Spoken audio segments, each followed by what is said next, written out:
Alright everyone, it's time for the event that you all have been waiting for. The arrival of the host with the most, Toilet-bound Hanako-kun.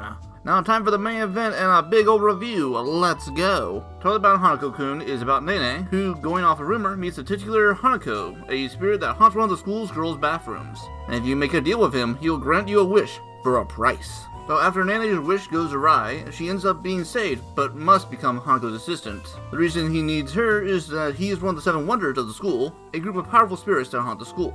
But a school radio show is spinning the rumors of these spirits, and in doing so is making them much more deadly. This occurs since the school's population understanding directly affects the wonder's power and disposition. So the more scary and dangerous the rumors are, the more dangerous the actual spirit is.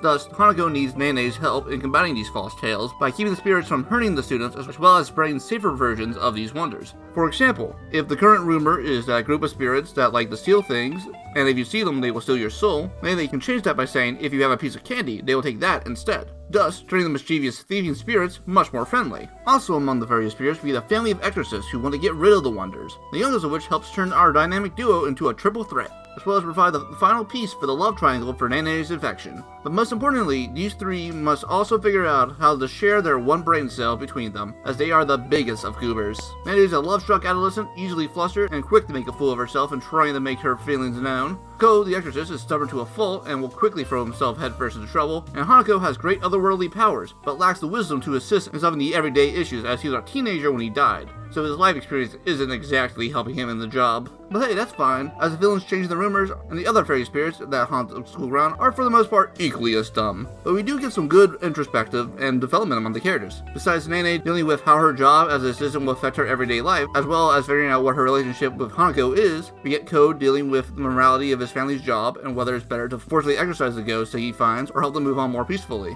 as well as whether the wonders are actually a threat that needs to be a top priority removal. Hanako gets some development as we learn more about his backstory and unfinished business that binds him to the mortal realm, as well as how that history is related to the villains. Besides the story, Hanako-kun also has a very striking art direction, going for a more manga look with stronger emphasis on outline, but it definitely separates itself from the crowd and attracts the crowd that really digs this art style. Plus I always like seeing how different series interpret spirits, and Hanako has a very neat translation of this, with each wonder having a stone they control, but the power can be weakened by destroying a specific artifact in that stone, which takes the form of something important to them, usually being something that connects them to the mortal realm or an important possession they had when they were alive. But now to the negatives. This is an incomplete story, and the stopping point is in dire need of continuation, as we just had the first major battle between the 2 parties involved, and the balance of the wonders is in question. The issue can be solved if it does get renewed, but until then, if you're looking for a complete story, this will not provide it. I can also see that the fact that Nene is falling in love with a ghost being an issue for some, as she does seem to find herself in the damsel position quite often. But I would be lying if I didn't say I kind of really enjoyed these idiots, and this was a nice breath of fresh air coming off Glitner, as this series is much more wholesome. So if you're falling in love with the art style and or enjoy watching a group of idiots try their best while sharing a brain cell, you'll very much enjoy Hanako-kun. But those looking for a story with some closure, or need their series to be more serious, can probably skip this one, even though there's a certain episode that gets real heavy real quick, but that's a running side arc, and it's more of an exception to the rule. But hey, that wraps up October, and we just got a few series left before we can dig in and cover the fall lineup. We can probably get that wrapped up real quick, as there can't be that many series being added.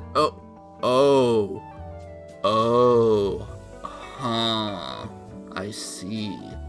Welp, in for a penny, in for a pound.